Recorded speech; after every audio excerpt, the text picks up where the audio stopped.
Okay, thank you so much to all the organizers for having me here. As some of you would have noticed, I'm not an expert on Buddhism at all. I'm not a believer in Buddhism. I'm an expert on what's international relations.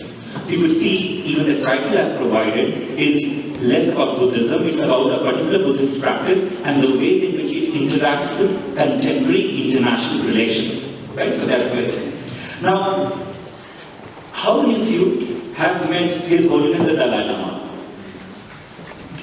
How many of you would like to meet His Holiness the Dalai Lama? There are many more. Now, if I said to you, and this is just imagination, of course in Buddhism, in faith, we have all this imagination. If I said to you, imagine His Holiness the Dalai Lama coming in now. What will stop you from imagining? You all possibly know the answers. The key answer is nothing to do with faith, it's to do with geopolitics. And this is what we have to bear in mind. And I've experienced that when I'm in Tibetan Studies Conference and other places where there is a lot of focus on history, religion, philosophy, even anthropology, but there's almost a shyness from talking about the ways in which contemporary politics shapes all of this. I'll be able to discuss otherwise maybe I'm too loud. Now, if you take example of again Dalai Lama and the question of reincarnation, many of you would be wondering about it, even maybe speaking to each other about it, but usually not talking about it. And that is about the fate of the institution of the Dalai Lama after 14th Dalai Lama. Given that Dalai Lama himself has said few things, but there is one consistency. He has said he will not take reincarnation under Chinese-occupied Tibet until Tibet question is resolved. He is very clear. The Chinese government in recent times said that that goes against Tibetan tradition, that he has no option but to take reincarnation. Now, I'll come to that contradiction.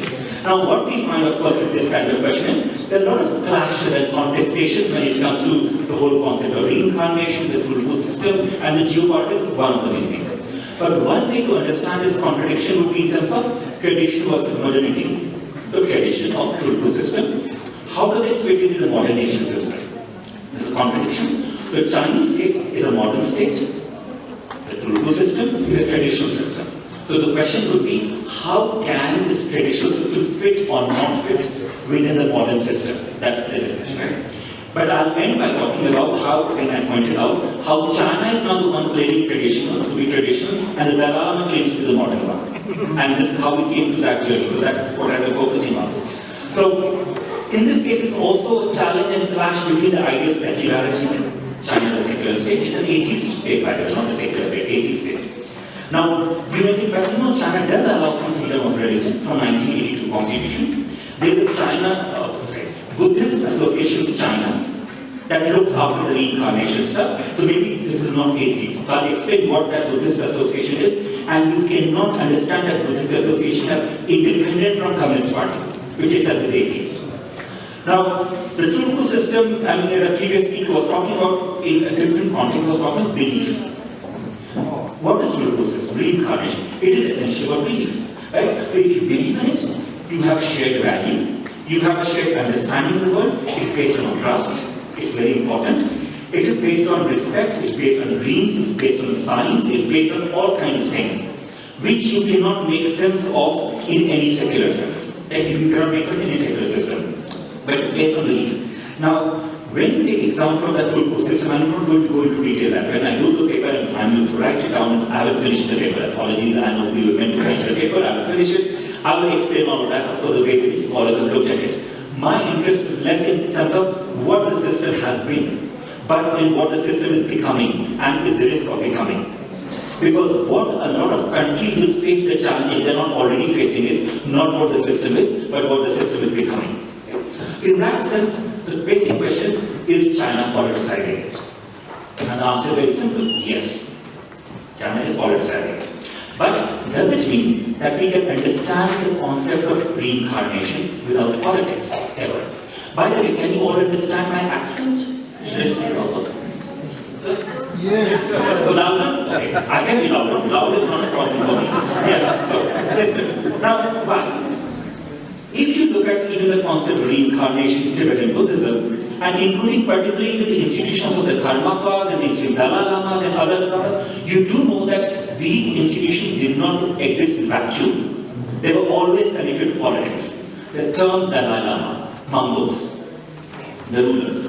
Then you have got all kinds of examples of, let's say, 1792, the Qing Emperor, Qianlong, again making it clear that the senior Lama, essentially the Dalai Lama and Panchen Lama, and the Mongolian Lama, they would be recognized, but there will be some role played by the Qing court, the Ambans. Right? So politics was very much there. So it's not about China doing something that's completely different.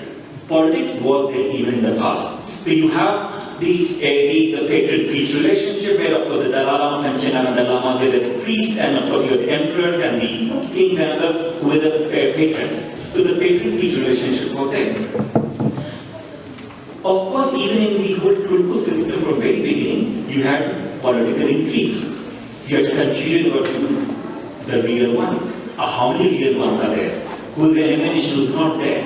Are there two, are there three, are there multiple? So that has been there forever. So it's not something shocking. So what has happened, let's say, for example, the Panchen Lama recently, or even before that, the Karmakas, that's not shockingly new. So I'm just saying that historically this has been contested.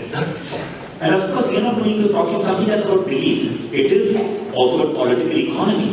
Think of the labrams that the Phurpas have or had. Think of the power they had in case of the Dalai Lama, the entire Tibetan state. So we do know, therefore, we are talking of immense concentration of power or division of power. We can see why it was always linked to politics. But there's a difference. Today, the Chinese state claims that we are doing the golden earned thing to draw the lot who the real Dalai Lama, who will be the real Panchen Lama. They refer back to 1792. But there's a big difference. The big difference is Emperor Qianlong was a patron. He was Buddhist. He was a believer. The current political system is not a believer. So how can we have a system that does not believe in afterlife, that does not believe, then claiming to be the authority on it? And that's a big difference. So if you ever come across the Chinese state narrative that we are following the historical tradition, then not. Because that historical tradition had nothing to do with Han Chinese, the ethnic Chinese. It was all to do with the empires based in China, primarily the Yuan, the Mongols, and then later the Qings, the Manchus, and both of them were Buddhists. So we are talking of historically the politics religion link in a religious term, shared worldview. And we are not talking of that worldview having been completely displaced. Right? There's a big difference there.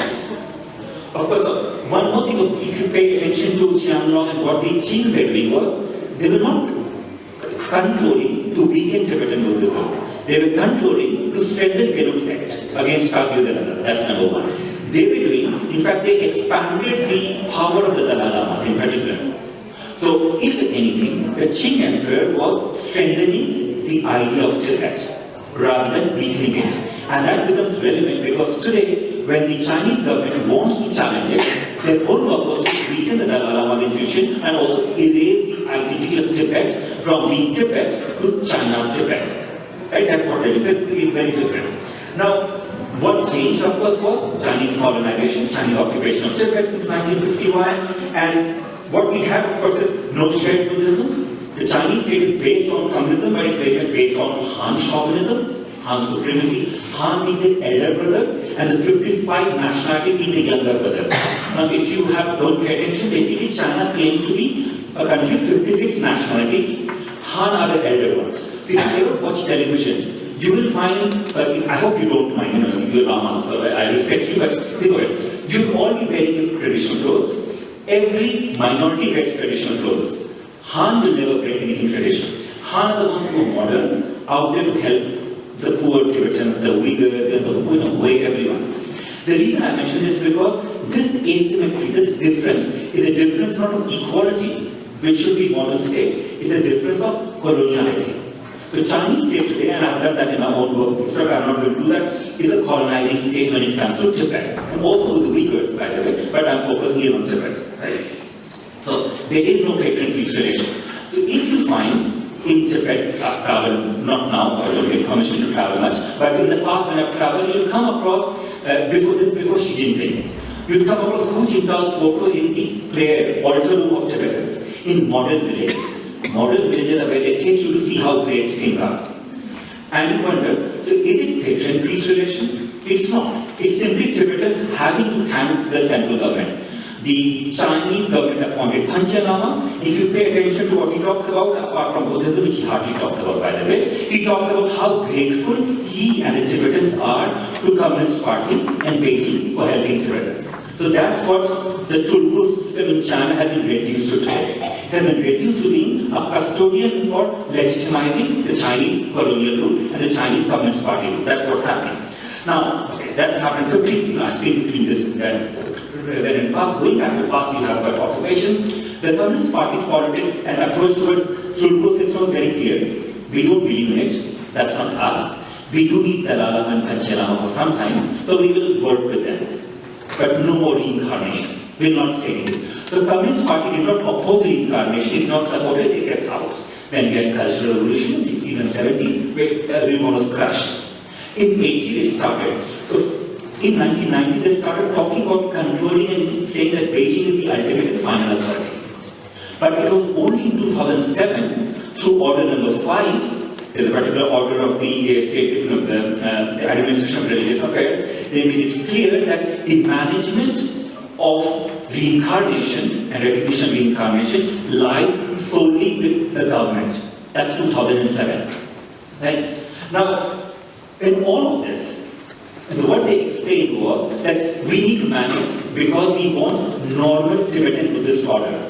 Normal Tibetan Buddhist order. I'll come to why they said normal. Because what we had, of course, was the Phuntsho Lama controversy, the Karmapa one day, they thought that the Karmapa, that the Dalai Lama and Chinese government both had sort of recognized would be a model minority Lama, and of course he fled, came to India, and then he was no longer seen as a model. Right? So this is how they operated, 2007 they presented. But what China faces, of course, is also a dilemma. It's not easy for Chinese state, because China is operating in an international environment which is based on modern territorial state.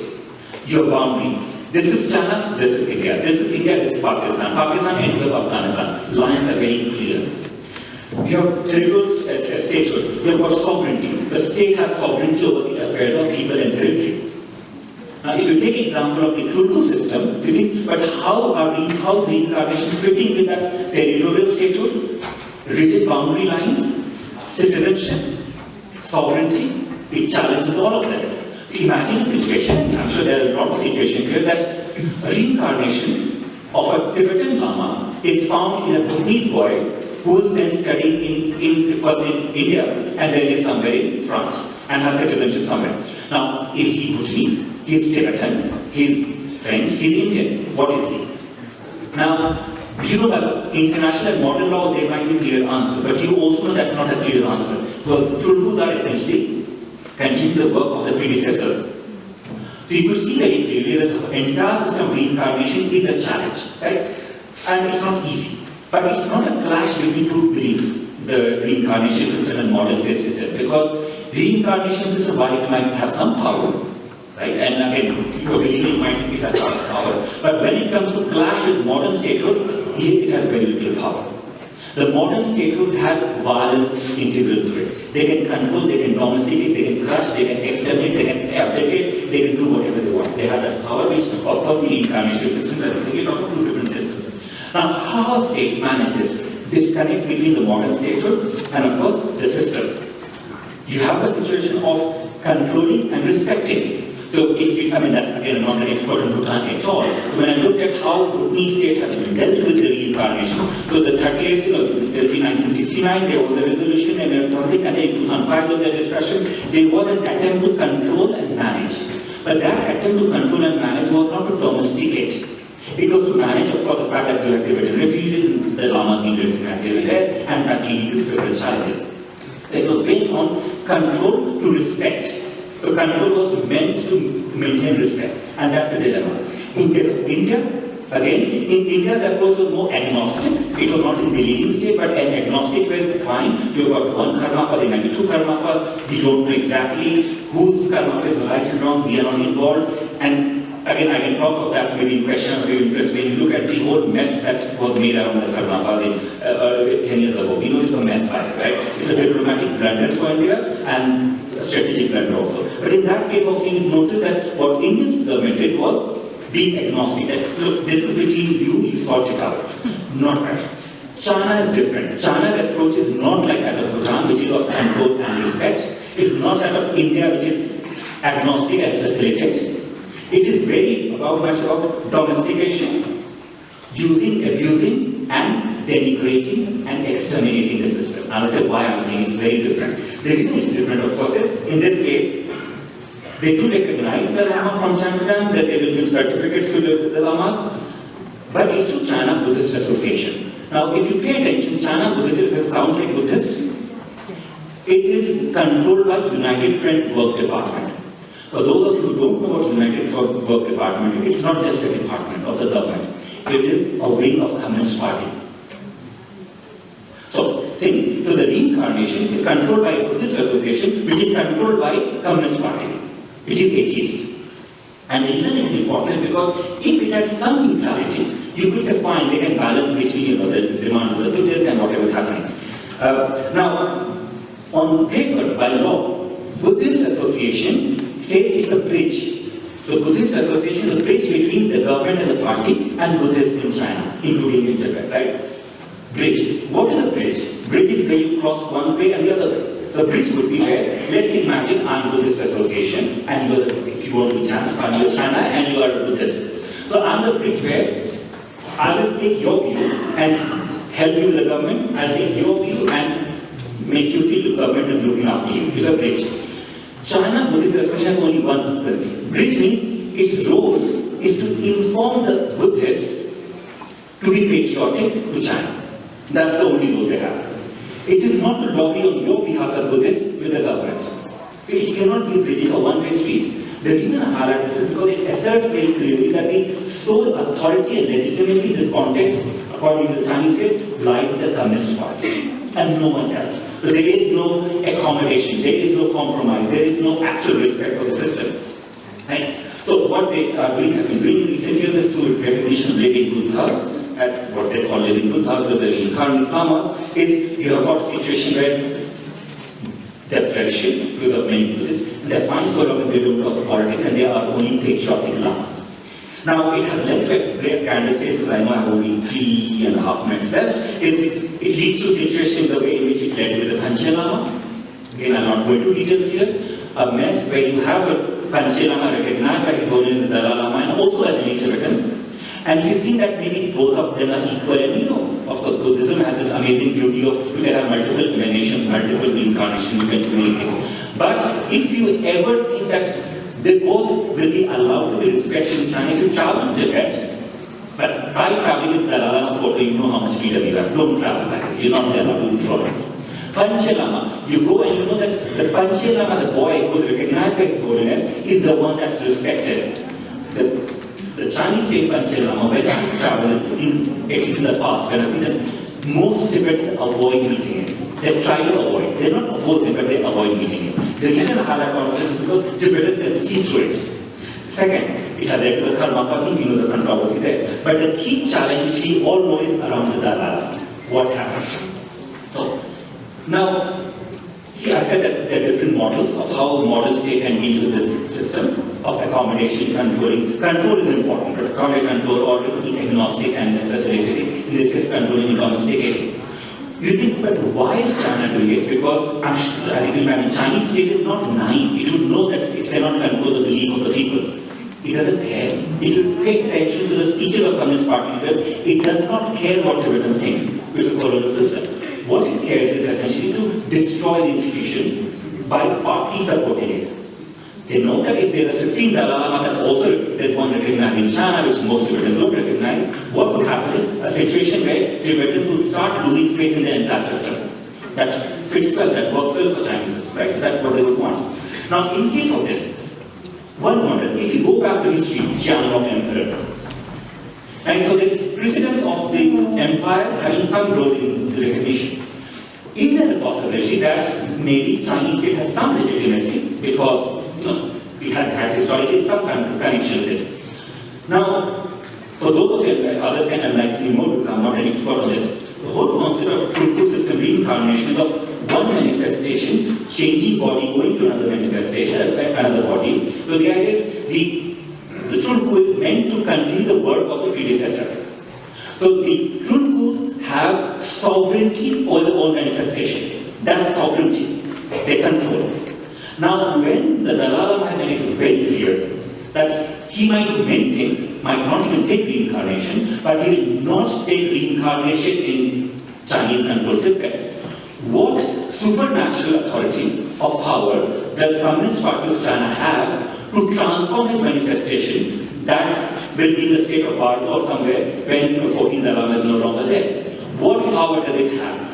If you tell me, great, I'll be enlightened, but I cannot imagine any state, forget a communist state, having that power to change the manifestation by somewhere else, not here. And yet, that's what the Chinese say. What is the significance in 1 minute? For international relations, very significant, maybe during question answer I can do that. For China-Tibet relations, there is a Dalai Lama recognized by Beijing and then of course other things. It will lead to a clash, impasse, never a peace. There is never a peace is possible. With India, you will see all kinds of tension, border dispute tension is already there. If imagine that the Dalai Lama is found in somewhere in India, in Himalayan region, another challenge there. What if the Dalai Lama is found in Bhutan? Can the Bhutanese government control it? I don't think it can. No one can control it because how can anyone control the Phurpas? You can see the challenge. What if they're born in Mongolia or in Buryat Republic or Khalid Republic in Russia? How will it affect Russia's relation with China? Because it has strong international relations focus. So, to summarize and conclude, there is a solution to all of this conundrum. And the solution, of course, is decolonizing of China, but fine, that's a longer term game. But there's still a Buddhist solution, I would say, broadly speaking, without putting a Buddhist thing, I could be wrong, is around the middle path, middle way. So rather than support whatever the Tibetans in exile say is the next Dalai Lama, because that will be difficult for Beijing to do. What Beijing can easily do is not recognize the 15th Dalai Lama at all. Let whatever happens in exile take place, and then China, if it wanted, to negotiate with the exiles in the future to bring reconciliation. That would be a solution, right? But whether Beijing has capacity, don't know. Let's come to the last sentence, I would say. Buddhism, if we are trying to come up with a solution where there is an apolitical Buddhism, we will not reach that. We live in a political world. So the important thing to shift away from politics that's exclusivist, violent, controlling and exterminating, which is a colonial kind of politics taking place now, especially with China and Tibetans. If we can shift away towards more humane politics that can allow systems and traditional beliefs like the Phurpa system to coexist with modernity, the way it has happened in Bhutan, to an extent in India and in Mongolia, that might be a better solution. On that, thank you again.